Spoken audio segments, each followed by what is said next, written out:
Hi there, and welcome to another episode of the Creative Endeavour podcast. In this episode, I'm interviewing Alex Warnick, who's a bird artist based in Indiana in the United States.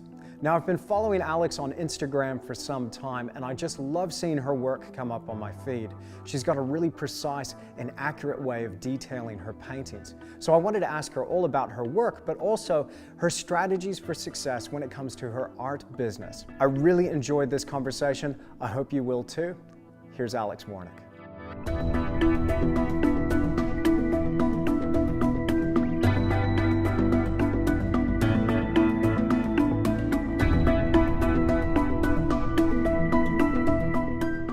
Love your work. Tell us a little bit about your story, how maybe you started painting, and just kind of fill us in a few of those high points and what brings you here today.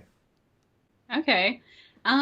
Well, when I think back to when I started being an artist, I think ever since I was a little kid, as early as my memories go, I've been identifying with being an artist. So even like 3 years old, 4 years old in kindergarten, I always kind of considered myself an artist. It was always my thing. It's always kind of what I identified with. There's always been two things in my life that I've loved. I've always loved art and I've always loved birds. Well, birds started when I was about probably around 10 or 11 years old. In my family, nature has just always been huge. I have brothers who collected snakes my whole life. My dad used to take like a room of our house and fill it with like fish tanks with fish from local rivers, and we had like dragonflies that would hatch in the room and lizards that would like run around. I remember going in my bedroom, there was like a lizard in my bedroom. It was kind of like the local ecosystem in our house. So you were weird too. Yeah, I was weird. That's cool. We were big nature people. Mm-hmm. My parents met at like a wilderness survival program. So nature kind of runs in our blood, and art runs in my blood too. My house was covered in paintings from aunts and uncles, grandparents, cousins. So art and nature, that's like my heritage. But when I was in 5th grade, I think, one day I was reading a book about careers in nature, and they talked about ornithology, and something just snapped. And ever since then, I just kind of have been obsessed with birds. In elementary school, everybody kind of knew me as the bird girl. And my yearbook photo, I remember going in with my pair of binoculars on my yearbook day and begging the photographer to let me hold my binoculars up to my face in my picture. We kind of went back and forth, and finally he agreed that I could hold them in my picture. So in like the yearbook, all the kids are there and I'm sitting there holding a pair of binoculars in my yearbook photo. So yeah, obsessed from a young age. But when I got to college, I kind of had to decide whether to follow my artistic inclination or my scientific one. And I chose art. So I went to school for art. And I was going for a BFA. I actually was emphasizing in landscape painting, actually oil painting, landscape painting.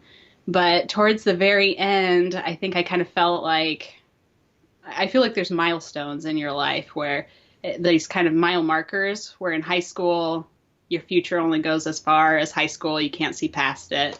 So you only worry about that. And college is till the end of college, and you can't see past that. But once college was about to end, I feel like I peaked past that mile marker and looked beyond and realized that the next mile marker is death, pretty much. And life felt very long in the career I had chosen. I thought, I don't know if I have the motivation or the passion behind landscape painting to do what it takes to be an artist for the rest of my life in that chosen emphasis. And so at the very end, I just decided, if I'm really going to do it, I think I have to just dive in and just do what I truly love. I remember a teacher mentioned, he said, if you take what you love and you take what you know and combine them, then you can probably be successful at making a living from it. And I thought, okay, well, I know that I love birds and I know art. It's what I'm good at. So if I combine the two, then maybe I can make a go of it. And so I actually quit my BFA during my last semester and kind of changed course and instead just did an independent study where I focused on painting birds for that semester. And I just knew it the minute I did it. In fact, I don't think I've painted another thing since that moment other than birds. And I've just been busy, full-time career since then. And I just knew that, oh yeah, I could easily do that for the rest of my life. I found what I loved. So that's kind of what has brought me to this point today. The rest is history. And so how many years has it been since you've gone pro? I'm still kind of a new artist. I No, you're a consider my pro. Oh, well, thank you. It means a lot coming from you. But I've only been painting for about 4 years since I graduated. I got that. I felt that pressure so much because I also went through like a tertiary institution and got my fine Oh, arts okay. degree. And I wish I had the guts to drop out. I wish I did. I think it was just laziness that kept me there. I thought, well, this must Oh, lead to something. Meanwhile, the oh, whole time I knew it didn't. And I think sometimes when you feel something's not working, staying in that situation is not a good idea. So I hmm kind of admire that. You found something, you found a direction that you wanted to go, and you just executed. You just went for it, and that's that's awesome. right. So how does a bird artist in today's day and age make money? And I'm sorry to ask such a crass question, but I think a lot of people would benefit from knowing how you monetize this thing and how you're able to generate an income. Because it's all well and good to paint and do what you love. We all hmm love that. I mean, I would do what I do for free. So how do you get in this way of being able to monetize your passion? Yeah, that's a good question. And when I decided to make that leap into painting birds, I didn't know that it could even be a profession that would actually make a living. I just kind of did it because I don't know, it was just kind of that spur of the moment inspiration. You just go for what you love and just hope for the best. And it's kind of been a surprise to me also in the end that thought, wow, I really can make a living at this and probably for the rest of my life. And it was a really happy surprise. But the things that I split my time between freelance illustration work for publications and things like that need bird illustration. People will always need bird illustration because if you think about it, some people say, well, why do we need it? We have photography, and photography is extremely helpful these days. Even I use photography in my work in order to create a painting.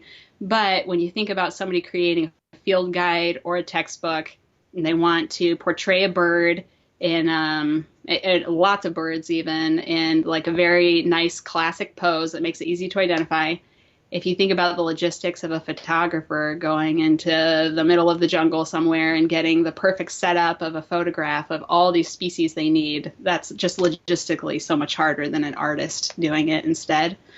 So they will always need bird artists, I discovered. Even if photography becomes big, bird artists will always be more feasible in some cases. So there's technical illustration for things like that, field guides, textbooks, publications. Um, I do a lot of commissions. People just in general love birds. I think birds are the most accessible wildlife of all wildlife, and everybody has a connection with birds. And so a lot of people are collectors, even if they're not like a hardcore birder like I am. They just have a love for birds, and so they like to collect paintings.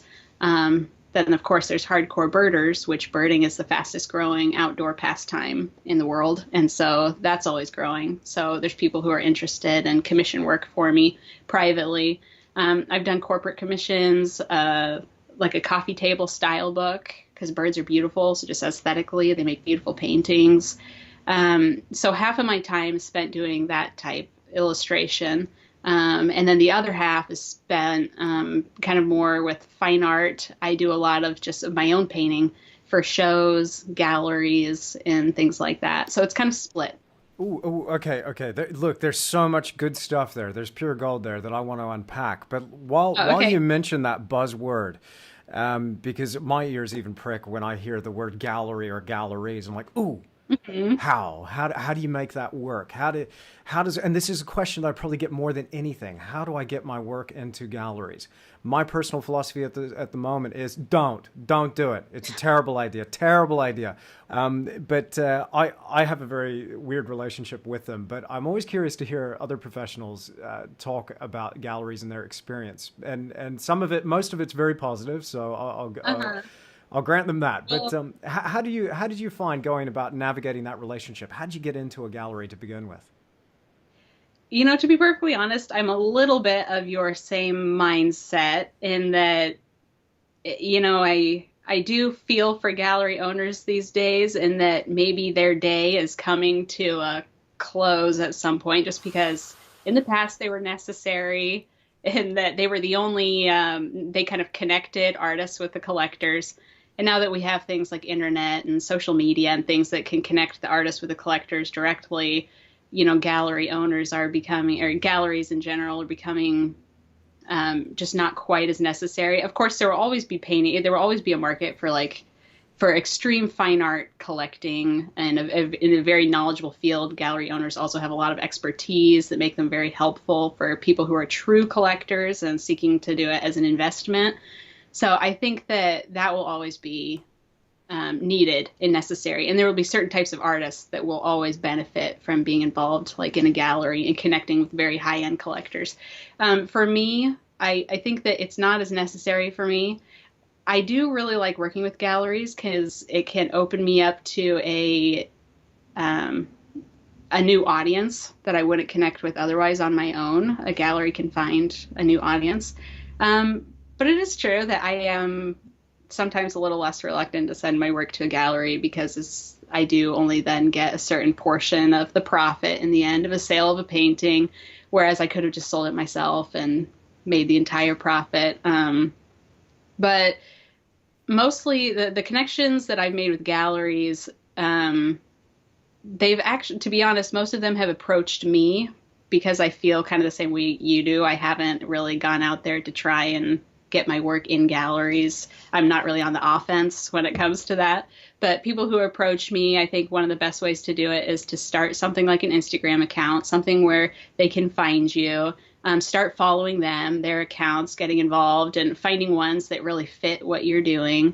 And that just really opens it up, that it makes it easy for them to find you, or you can always approach them. They have ways that you can submit work and ask them if they consider representing you. And it is a good option for people who maybe don't have a lot of other ways to connect with other people, or if they're doing very large scale oil paintings that are extremely expensive. Sometimes that's hard to sell online or through your own means, and galleries can be helpful in that way. I don't know if I answered your question. No, you answered it perfectly well. Absolutely perfectly well. I love that. So when the gallery approaches you, are you in a position, like, do you kind of negotiate terms with them?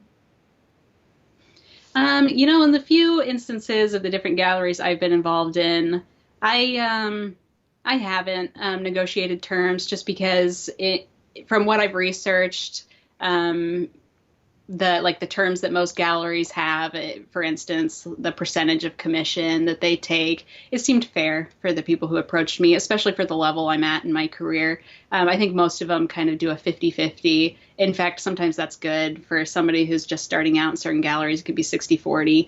I think if you start to get into like the 40-60 or more, you're really lucky if you can find a gallery who will work with you for that. So I think 50-50 is fair when it comes to galleries. And if you think that you need a gallery in order to get your work out there and connect you with the right people, then that's probably about what you should expect. Yeah, and I tend to not negotiate. And most of them, they're pretty cooperative, and most of them love art to begin with. And some may get in it for like a greedy game, but most of them just have a passion for art and collecting it themselves, and a passion for artists in general. So most of them are kind and honest and fair. And I found that to be true with my personal experience.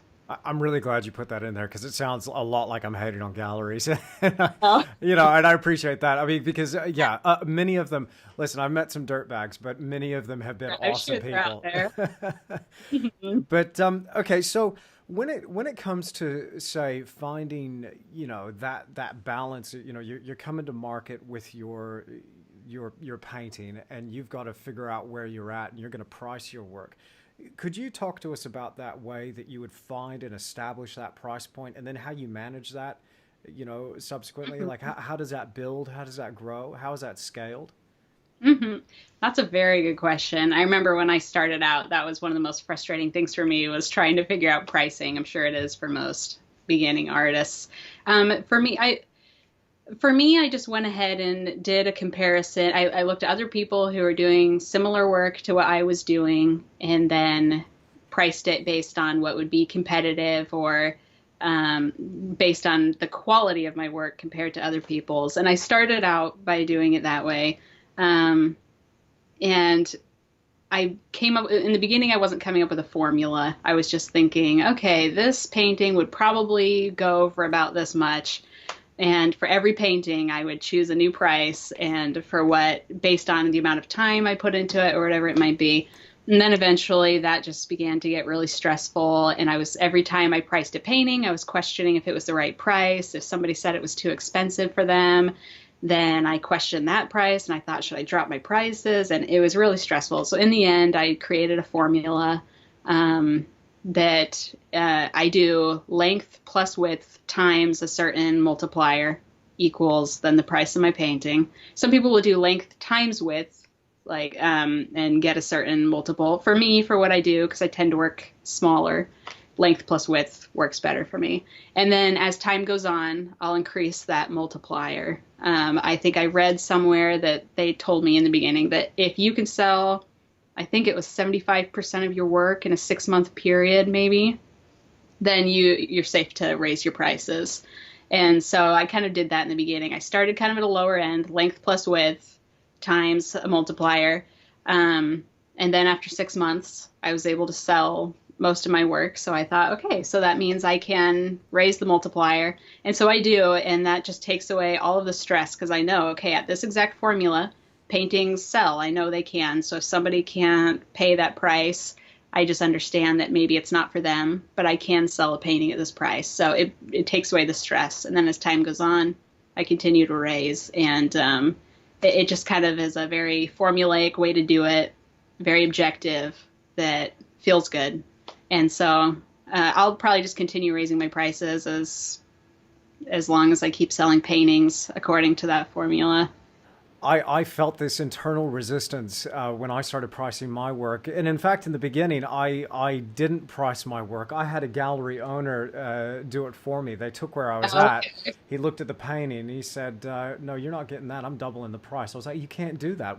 I'm not worth that. And that was really interesting because overnight, all of the prices across the board had to double. All of them. Right. Because I can't charge that person that amount, even though it's going through the gallery, and then have somebody else pay a cheaper amount. The market value must stay the same.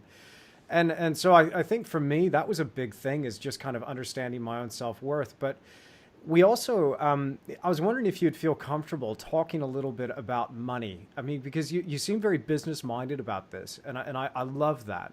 Because I feel that so many artists these days, and especially artists trying to, start out, have got this idea that it's okay to be a starving artist.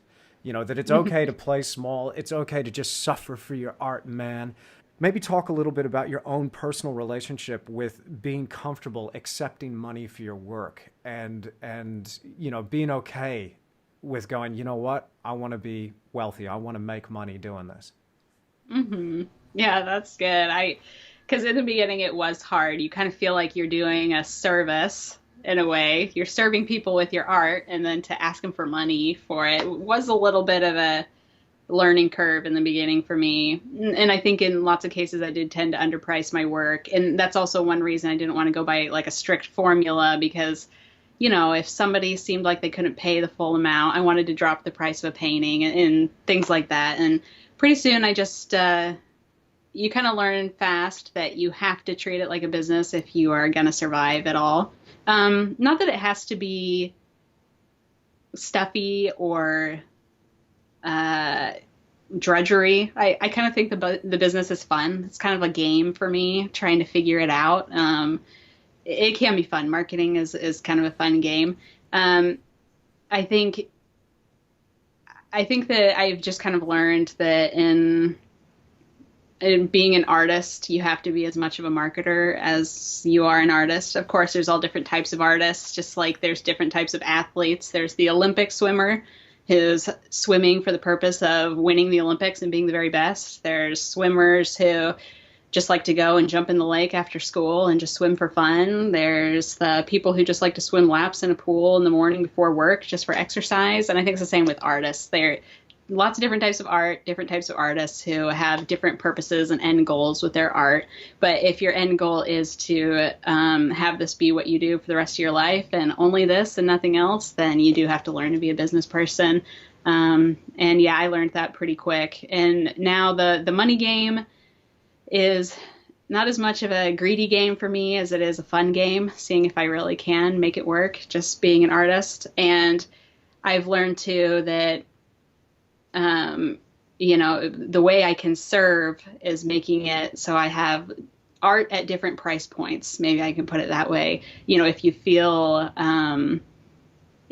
kind of a guilt raising your prices so much that suddenly it's out of the realm of the everyday person who can afford it, I've discovered you can do prints, or you can do small sales of small artwork while you're also painting large paintings and maybe selling them in galleries at a price point that nobody can afford except for certain people, because then you have something for everybody in the market and you're serving everybody while also still making the money you need in order to keep creating your art so you can keep serving, just like you said. So that was kind of a learning curve for me in the beginning, understanding that, and that's how it's going to have to be if I want to keep trying to serve people with the art that I create.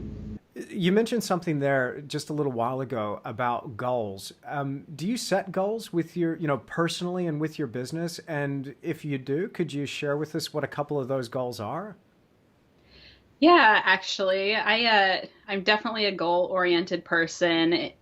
I'm kind of, even though I'm an artist, right brain, left brained, I'm definitely kind of business-minded, scientifically minded when it comes to art. So I set a lot of goals. In fact, at the beginning of every single year, I'm one of those people where I write down the goals I want to accomplish that year, kind of big things that would be really exciting if I could do them, kind of reaching for the stars stuff, and also just some very logical and likely goals. And then I try to break them down. Then, okay, if I want this to happen, I break it down like by month, exactly what I'm going to have to do each month, exactly what I'm going to have to do each week of the month, and then each day of the month. So I break it down, big picture every year in order to try to accomplish goals. I look ahead. Sometimes I spend weeks in the beginning of the year, or usually the end of the year before, looking ahead at certain shows I want to try to submit work to, maybe a certain project that I really want to do. It could be one that I've created myself or one that I want to be involved in or somebody's contacted me about. I might look at certain, like a residency or something like that. So I have all these things kind of on my plate to choose from. I start inserting them in my calendar, creating goals, maybe of people I want to approach to do like a collaboration, when I need to do that. And then I'll break it down so I know pretty much every single day, like of the entire year, I know what I need to do in order to accomplish those goals. So I at least know, and I'm not super strict about them, but I'll at least know if I'm on track or not in order to accomplish a certain goal. So I do that. I'm very technical about it. I always say that I think I would make a wonderful studio assistant for somebody, a better studio assistant than an artist. So Awesome.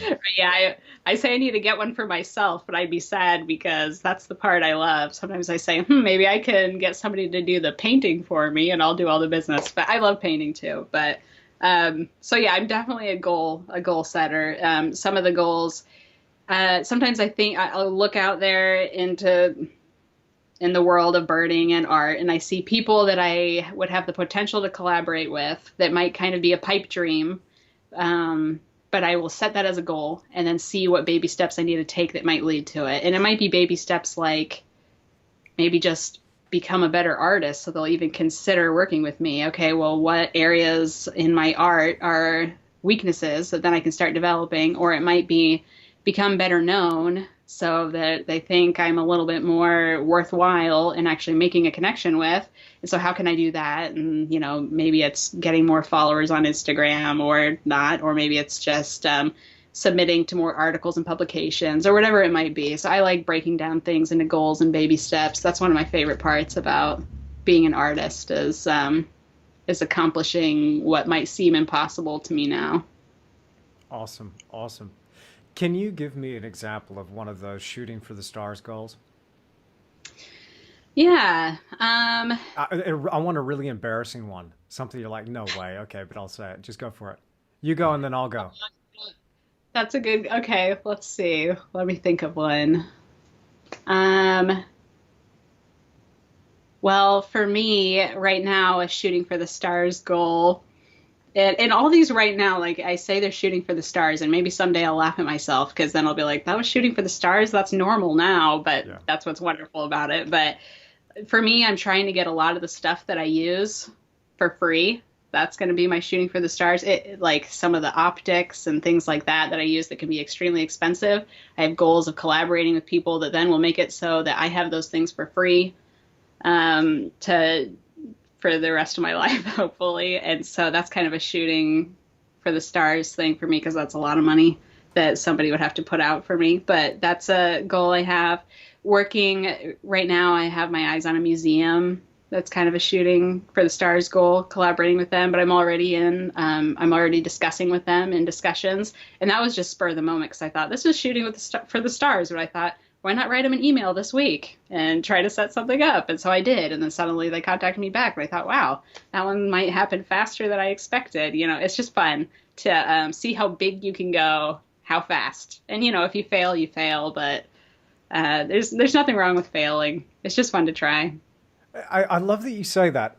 Because so many people are afraid to fail, afraid to fall flat on their face. And I just think, that's so sad. Like the amount of ridiculous crap that I just went for, and then either it ended up turning out or I ended up learning from. Like, I'm so glad I did a lot of these things. And when you look back on them, you realize, hang on, that wasn't a failure. That wasn't a failure because something so valuable came out of that. And it's almost cliche to say, but there have been times early on where I just kind of allowed myself to go, yeah, no, who am I? Like, little old me, who am I? Now, I still get that feeling in the pit of my stomach and even in my chest. It hurts. It's like this warm feeling, but it's a hurt feeling as well. It's not nice. It's just it makes you want to collapse in on yourself and hide away. And that's when I just kind of stand up straight and I go, all right, that means we have to do it. All right, let's go. And then so I feel the fear and I'm just like, wow, we're doing it, and it just means, you kind of work through that. So the goals, that's huge because it puts up there and identifies, hey, this is what I'm about. This is what I'm going for. So I love that. I love that you set your own goals and you're executing. Let me give you an example of a ridiculous goal of mine, a shooting for the stars goal. Okay. First on plein air painter on Mars. I'm serious. That's a good. You know what? That's true. It makes me realize I'm not dreaming big enough, but that's definitely a possibility. Yeah, and Elon, if you're listening, I'm ready, buddy. Let's go. Let's go. And you'll definitely be the first one because you're the first one who decided to dream it. So. Yeah, but now I'm putting it out there in public. So how smart am I? A lot of other people. Now there's going to be a waiting list. So. That's right. I'm going to have to compete with Jeremy Lipking. That's no good. He might have me there. So, you from following you on social media and watching you just put up this consistently fantastic work, and then I'm noticing that you're putting up a few kind of personal posts and like you'll show yourself in the field. You seem to be aware, you're building this personal brand. It would appear. And you're somebody that I instantly, felt like I connected with. So maybe could you talk a little bit about that and how important it is to you to kind of cultivate this following, build that personal brand, and really connect with people? Yeah. Instagram's been really good to me from the very beginning. I started it just because my last semester of school, college professor said it was an assignment, start an Instagram account. And I really didn't want to just because, I was really shy at the time. And I was one of those people that I would never show anybody any of my art if I didn't have to. Or at least I like to be hanging somewhere and then to be invisible in the crowd and hear if people liked it or not. But I just never wanted to show my face. So I started an Instagram account and immediately people were really supportive of the work that I did. And I got a lot of positive feedback. And of course, that's extremely encouraging. in itself. And that's just advice I would give to a beginning artist, is start something like that, because the encouragement and kindness that you get back becomes extremely motivating for the art that you do. Because lots of times we're just alone in our studio, just painting all day, and you don't hear anything. And so it's nice to be able to share these progress pictures of your work and hear that people love it even before it's done. It's just extremely motivating. But so in the very beginning, a lot of people were finding me, and I was making wonderful connections with other artists and people who are fans of what I did. And every single new follower, every single comment, even to this day, I think it surprises me every single time that people still connect with what I do and go out of their way to tell me that they're liking what I do. So I try really hard to respond to every single person who ever comments, because I'm grateful for every single one. And it kind of recently I've started sharing a little bit more about my process and behind the scenes of the work that I do in the field, and try to show my face and stuff a little bit more.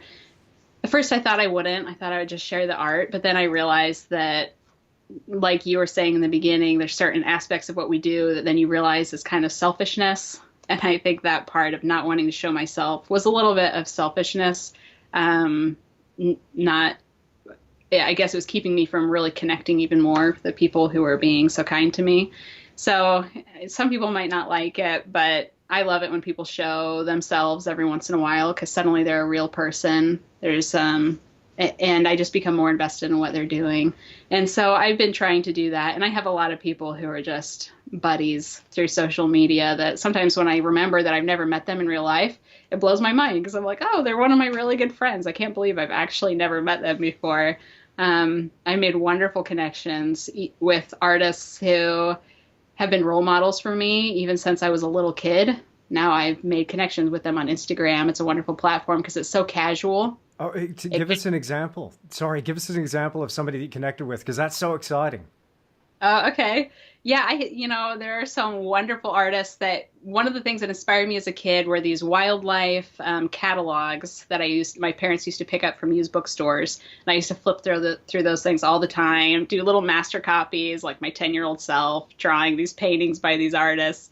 Some of them kind of the Western tradition, Michael Coleman and Nicholas Coleman. Yeah. Nicholas Coleman has been a wonderful support for me. I actually have a painting of his hanging up in here. But he's been wonderful. I've connected with some other people that I just love.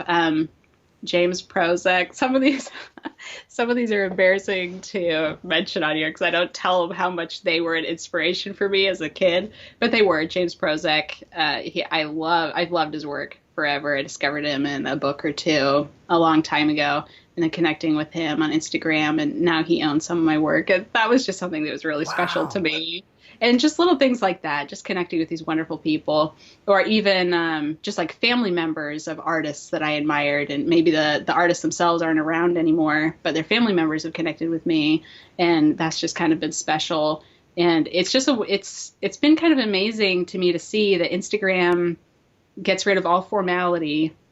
So even these people that you thought you never could connect with because there was a barrier there, suddenly that's gone, and you can connect with all sorts of people at any level. It just kind of starts this conversation. Just kind of a worldwide conversation, and anybody can join in. And so that's been fun for me. And that's another reason I would recommend anybody starting on something like Instagram or Twitter, or any kind of social media account, because even if you don't sell your work through it, it's one of the best ways to network and meet other people and be aware of just kind of what's happening in the market and the world around you.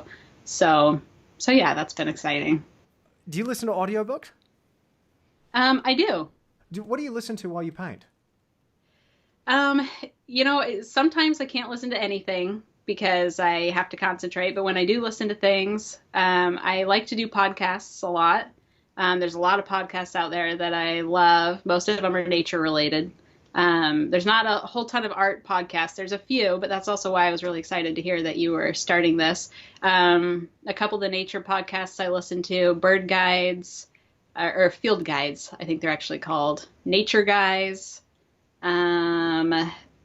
There's a botany one that I can't remember the name of. But there's also a lot of podcasts, one by the American Birding Association, Bird Note. things like that. I listen to a lot of those. As far as audiobooks go, right now I'm listening to 20,000 Leagues Under the Sea. I don't know how many times I've listened to it. It's just one of my favorite books.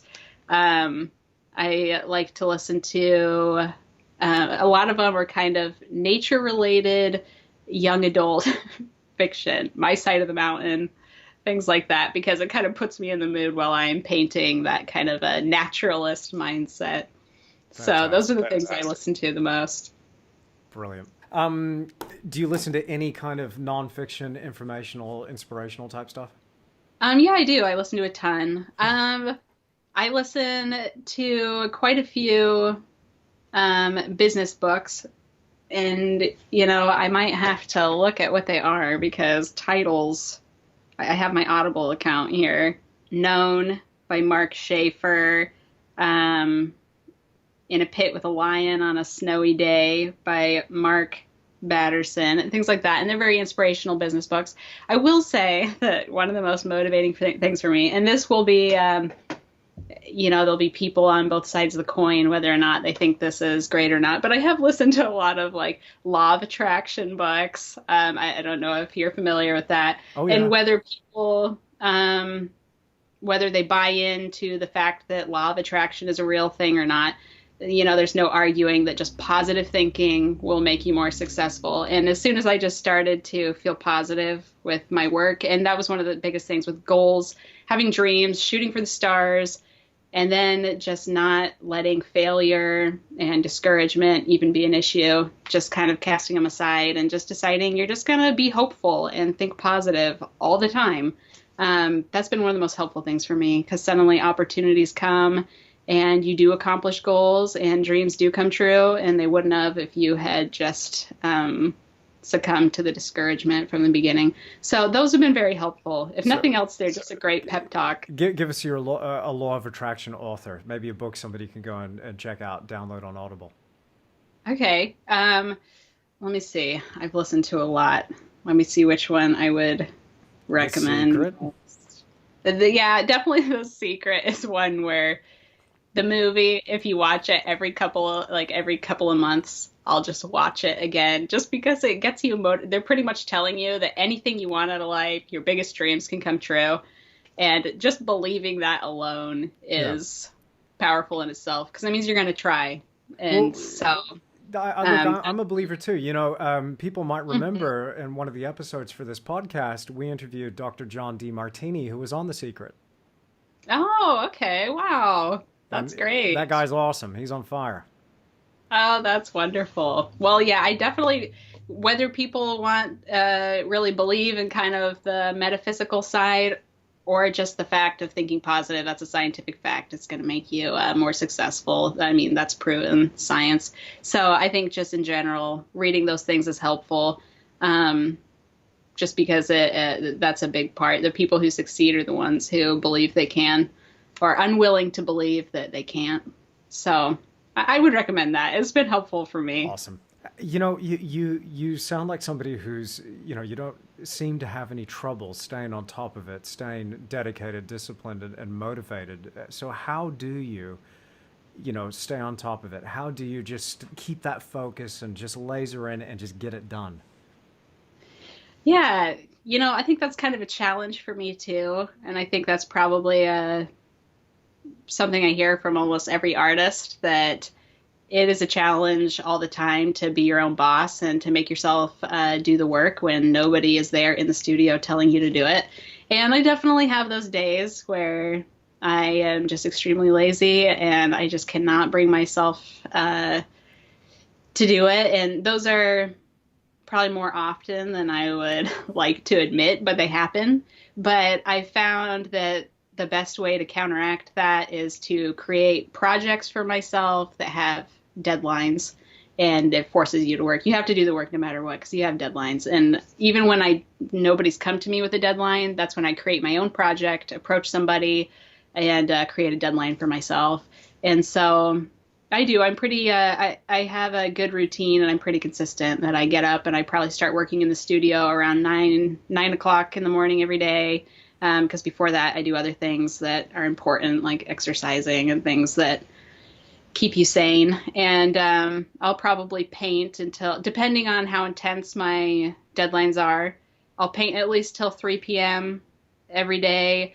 Sometimes if it's more intense, I'll go longer till like 5 or 6 p.m. But at that point, I start to not be on my best game, and my work suffers a little bit if I paint more than like 6 hours straight in a day. Some people I know can do 12 hours a day, and I've done it. But if I really want to, yeah, I'm sure you have. 15 hours yesterday. Good job. Yeah, I've done that with projects in the past too.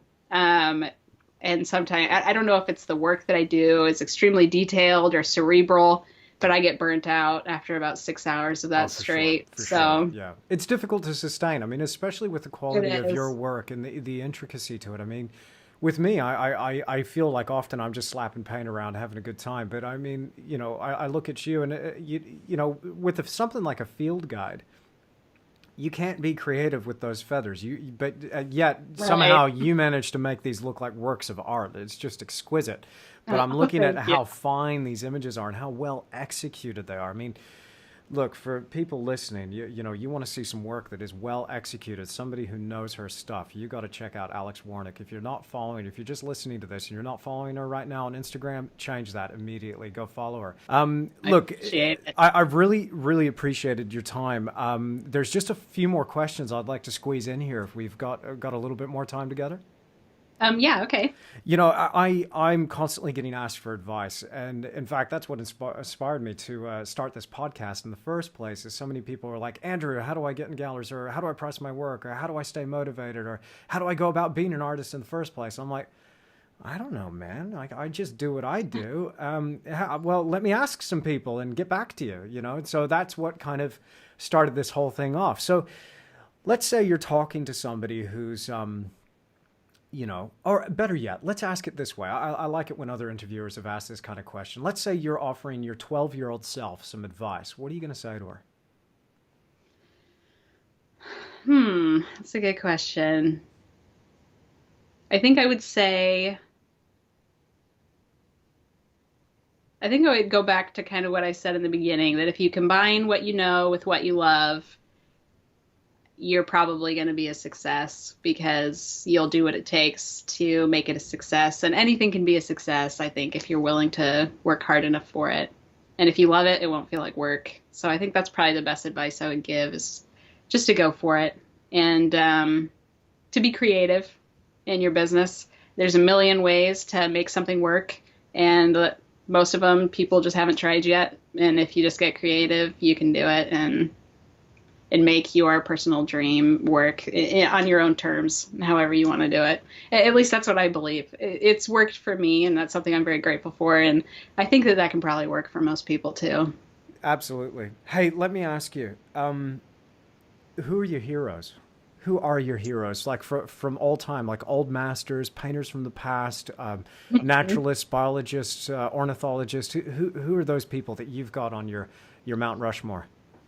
Okay, my Mount Rushmore. Well, for artists, I am most inspired by the 19th century natural history artists. So people like John James Audubon, Alexander Wilson, Mark Catesby, Jacques Barraband, and then going into the 20th century, people like Roger Tory Peterson, Luis Agassiz Fuertes, artists like that. Pretty much anybody who paved the way for what I do, I really connect with them.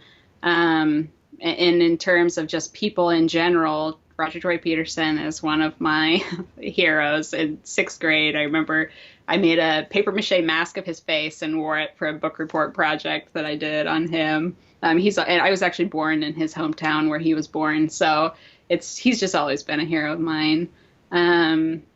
Yeah, those would probably be my greatest heroes. Really, anybody who paved this way, any naturalist, explorer, who found the birds and first showed them to people from the very beginning through their artwork. I really connect with them. So for modern day painters, there's a whole slew of wildlife artists, and I probably won't even get to naming them because there's so many, and I'm sure I would leave somebody out, but pretty much anybody who paints birds, they have inspired me at one point or another. Fantastic. That's wonderful. That's wonderful. And so I can really hear that that's something that is just by having those heroes close and keeping them in your mind, it kind of just pushes you on that daily basis to just keep going, keep going. That's amazing. So look, let's give you some final and closing thoughts here. I've really enjoyed this, but what are some things that you want to leave us with here, Alex Warnick? I think I would just leave that art is a wonderful, happy career. And I think I've heard a lot that it's tough. And like you said in the beginning, you're going to be a starving artist. And most people end up quitting before they ever get started. But I think I would just say to anybody out there that, first of all, there's a lot of ways to succeed, and success looks different for lots of different people. And making a full-time living and career out of it might be one definition of success for somebody, and they can definitely do it if they want it really bad. And there's, especially in our day, there's so many creative, wonderful ways to succeed, and all the tools are kind of in our hands now. We have everything we need, and it's just a really fun journey. And the connections with other people makes it all worth it. Amazing, amazing. Alex, where can people find you? Where can they see more of your fantastic art? How do people get in touch? I have a website, just my name, www.alexwarnick.com, and also my Instagram account, which is also my name, Alex Warnick, are the two best ways to find me. Wonderful. Thank you so much for doing this podcast. It has been awesome. Oh, thank you so much, Andrew. I just really enjoyed it.